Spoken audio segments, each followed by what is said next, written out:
तो दोस्तों हाल ही में मैंने एक फ़िल्म कंतारा देखी है जो कि इसी साल रिलीज़ हुई है और मुझे पर्सनली ये फ़िल्म बहुत अच्छी लगी है। तो आज की इस वीडियो में मैं इसी फ़िल्म की कहानी को ब्रीफली एक्सप्लेन करने वाली हूँ। So without wasting more time let's start the video.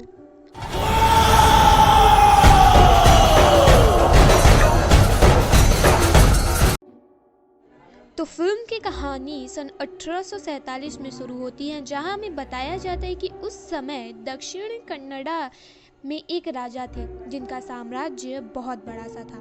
उनके बीवी बच्चे थे, उनकी प्रजा उन्हें सम्मान देती थी, लेकिन इतना सब होने के बावजूद राजा को शांति नहीं थी। वो किसी कारणवश सुखी नहीं थे। वो हमेशा विचलित रहते थे कि उन्हें नींद तक नहीं आती थी।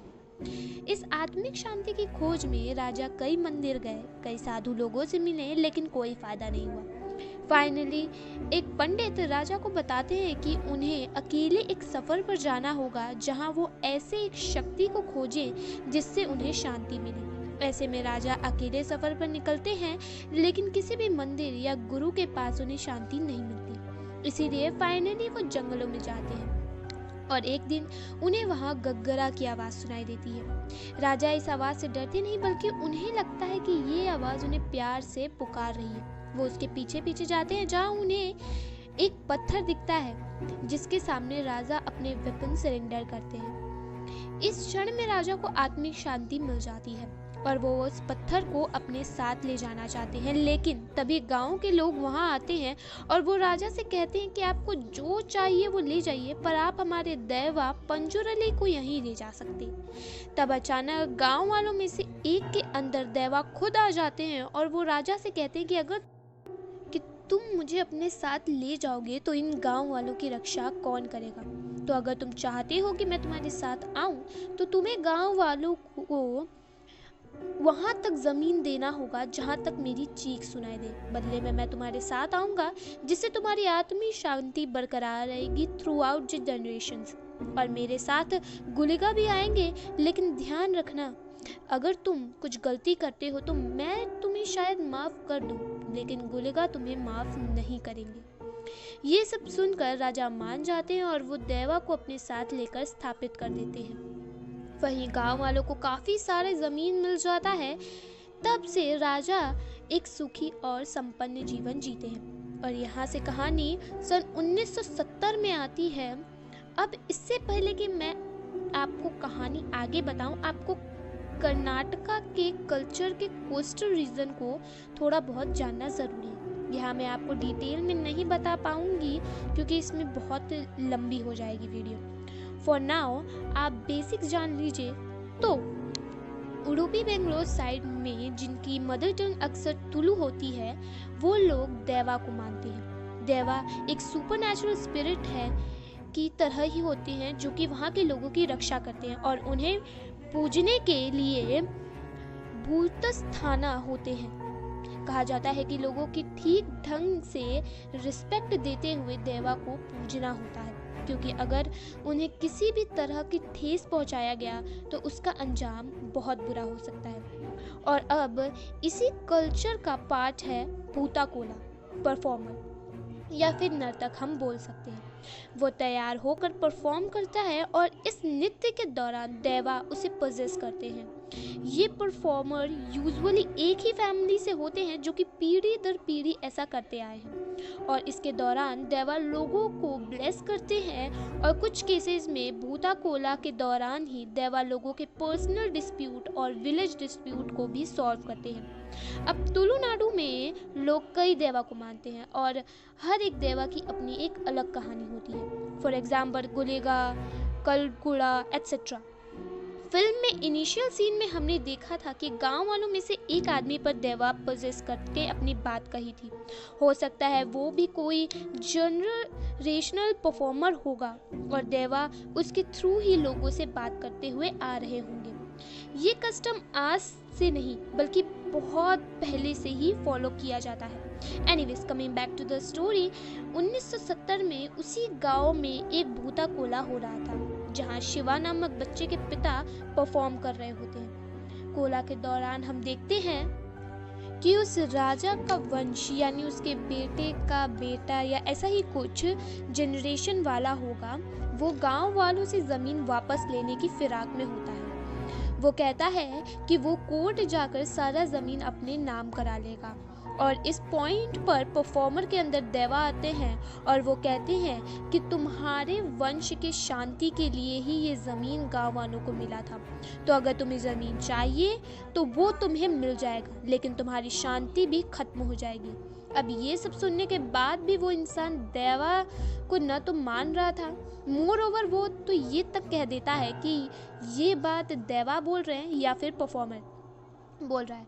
इस पॉइंट पर देवा क्रोधित हो जाते हैं और वो कहते हैं कि तुम्हारा फैसला तो कोर्ट की सीढ़ियों पर ही हो जाएगा, और रही बात मैं देवा हूँ या परफॉर्मर, तो अगर आज के बाद मैं तुम्हें कभी भी दिख गया तो समझ लेना मैं परफॉर्मर वरना देवा। ऐसा कहकर शिवा के पिता मशाल लेकर जंगल में दौड़ जाते हैं और वो एकदम से गायब हो जाते हैं। इस दिन के बाद से शिवा के पिता को किसी ने नहीं देखा। और रही बात उस राजा के वंश की, तो वो इंसान सच में कोर्ट की सीढ़ियों पर खून की उल्टी करके मारा जाता है। अब यहाँ से कहानी 1990 में आती है, जहाँ शिवा अब बड़ा हो चुका है और हम उसे कंबला में पार्टिसिपेट करते हुए देखते हैं। अब जिन्हें कंबला नहीं पता उन्हें मैं शॉर्ट में बता दूं कि बुफेलो रेसिंग में बुफेलो ओनर भी उनके साथ उन पर राइड करते हुए जो भी शॉर्टेस्ट टाइम में डिफाइंड डिस्टेंस को कवर कर लेता है वो विनर होता है। तो इस रेस में शिवा काफ़ी तेज़ भागता है और जीतना भी उसे ही चाहिए था, लेकिन बेईमानी करके वहाँ के लैंडलॉर्ड के बुफेलो को जिता दिया जाता है, जिस वजह से शिवा लैंडलॉर्ड के लोगों से भिड़ जाता है। अंत में लैंडलॉर्ड शिवा को ही मेडल और पुरस्कार देते हैं और वो अपने आदमियों से ऐसी बेईमानी करने पर गुस्सा भी करते हैं।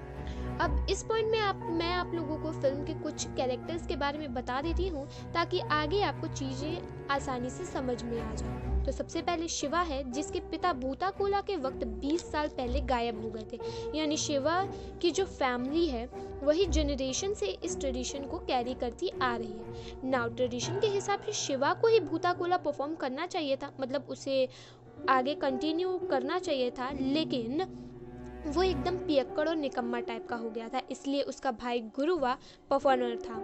इन दोनों की माँ भी थी जो कि हमेशा शिवा और उसके दोस्तों पर गुस्सा किया करती थी। Coming to Shiva's friend, well ये लोग रंपा, बुल्ला, लच्छू, नारू एट्सेट्रा शिवा के लव इंटरेस्ट है लीला, और गांव में फॉरेस्ट को प्रोटेक्ट करने के लिए जिन्हें अपॉइंट किया गया था उनका नाम था इंस्पेक्टर मुरली। अब जिस लैंडलॉर्ड के बारे में हमने अभी अभी बात की वो राजा का ही वंश था। थ्रू ये लैंडलॉर्ड अब तक तो सही ही लग रहा था, और इसके साथ एक सुधाकर नाम का बंदा रहता है जिससे कंबला के वक्त शिवा भिड़ गया था। तो कहानी में हम आगे जान पाते हैं कि शिवा और उसके दोस्त लैंडलॉर्ड का छोटा मोटा काम किया कर देते थे, चाहे वो लीगल हो या इलीगल। फॉर एग्जाम्पल किसी जंगली सुअर को मार देना, शिकार करना वगैरह वगैरह। और ऐसे में लैंडलॉर्ड उन्हें कुछ पैसे दे दिया करता था या दारू पिला दिया करता था। लाइफ अभी तक तो सही ही चल रही थी, लेकिन नया इंस्पेक्टर मुरली इनके नाक में दम करने लगा था।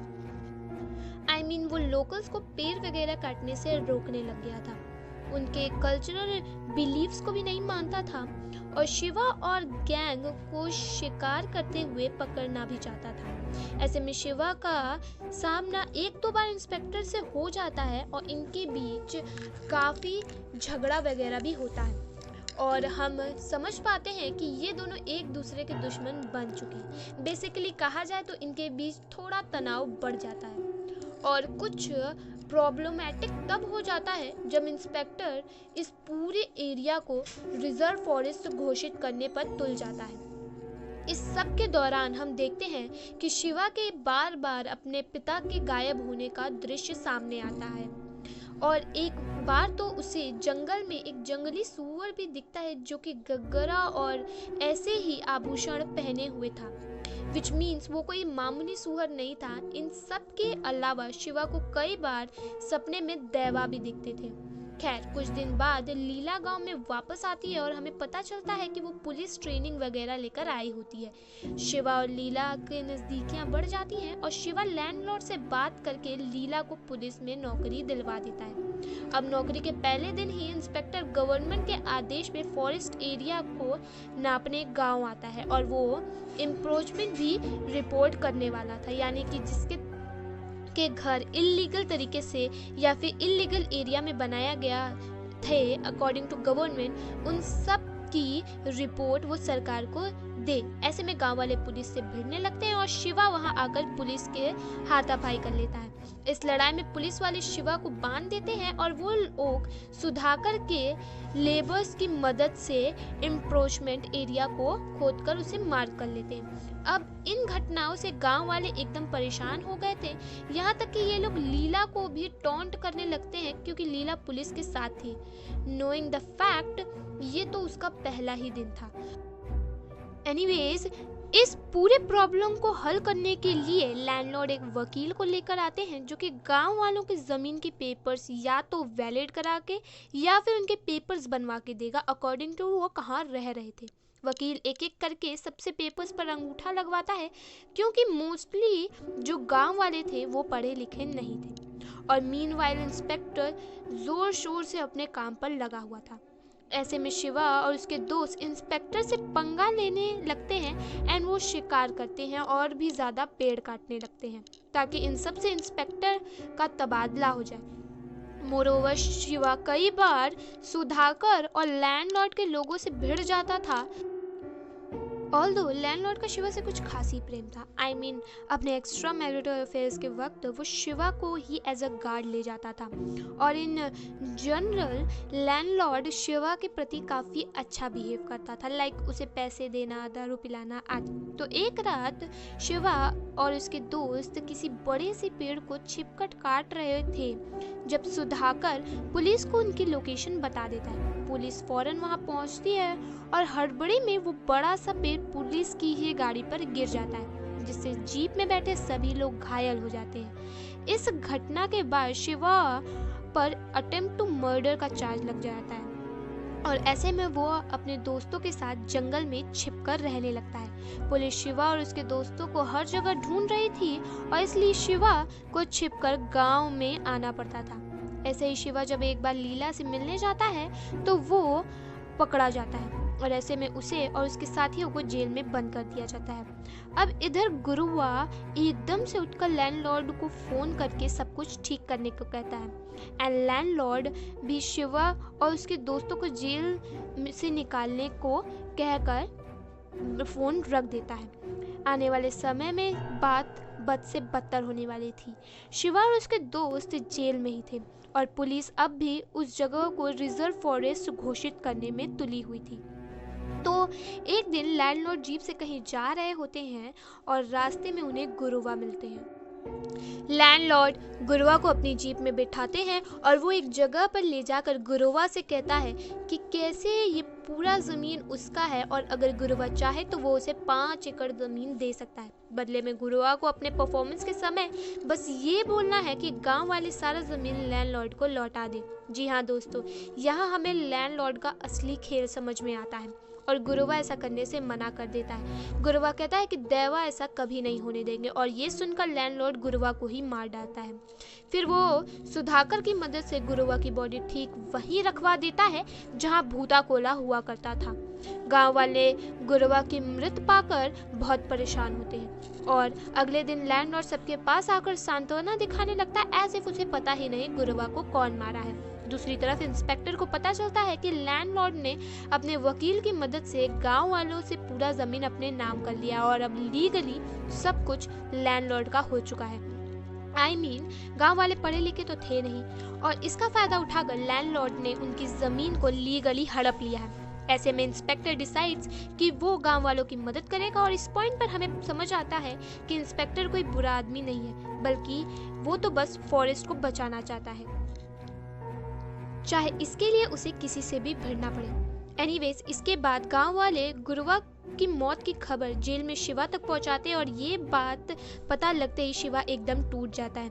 यहाँ मैं आपको बता दूं कि जिस दिन गुरुवा को मारा गया था उसी रात शिवा को एक सपना आया था जिसमें गुरुवा देवा के रूप में उसके सामने आ रहा था।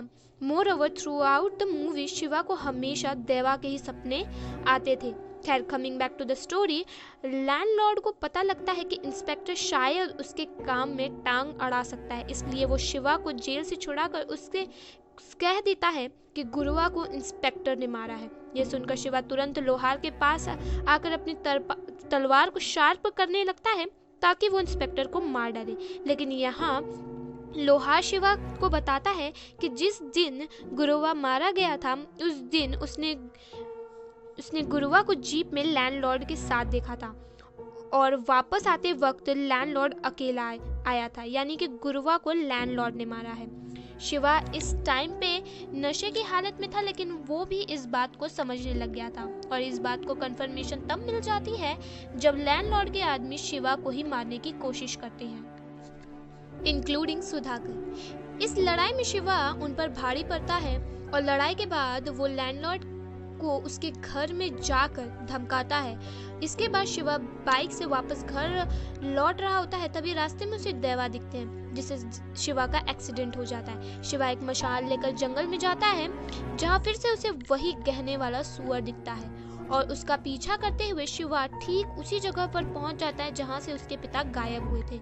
यहाँ शिवा को देवा की आवाज सुनाई देती है जो कि उसका मार्गदर्शन करते हैं। इस सब के बाद शिवा गांव पहुंचता है जहां वो एकदम शांत सा दिखाई दे रहा था और वो गांव वालों को बता देता है कि गुरुवा को लैंडलॉर्ड ने मारा है और वहाँ इंस्पेक्टर भी आ जाता है और वो गांव वालों को समझाता है कि अगर ज़मीन को रिजर्व फॉरेस्ट घोषित करा दिया जाए तो लैंडलॉर्ड भी कुछ नहीं कर पाएगा।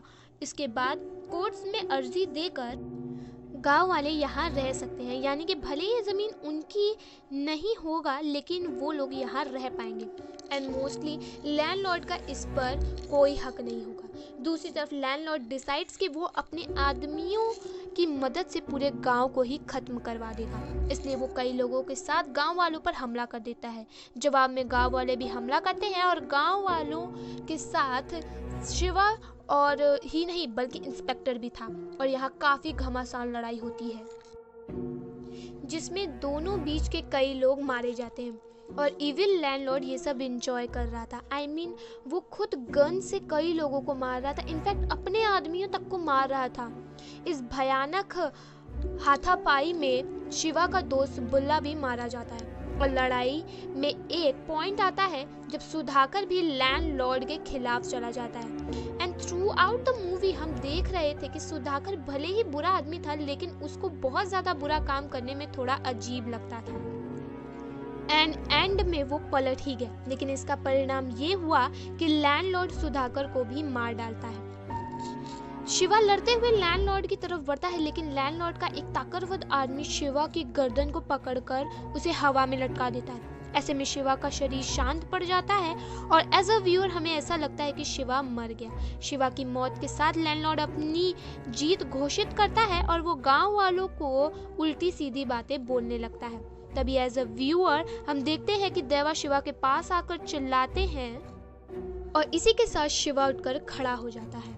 लेकिन दोस्तों शिवा नेचुरल नहीं था बल्कि पूरी तरह से पजेस था। जी हाँ, उसे देखकर क्लियर था कि उसके अंदर गुलेगा आ गए थे और वो एक एक कर लैंडलॉर्ड के सभी लोगों को मार गिराते हैं एकदम सुपर नेचुरल सा पावर यूज करके। फिर शिवा के थ्रू गुलेगा देवा लैंडलॉर्ड से कहते हैं कि तुम इतना पाप किए हो कि तुम्हें क्या लगता था कि तुम बच जाओगे। पंजुरली देवा शायद तुम्हें माफ कर दे लेकिन मैं नहीं करूँगा। तुम्हें खून से यहाँ की मिट्टी को सींचा जाएगा और ऐसा कहने के बाद लैंडलॉर्ड को मार गिरा।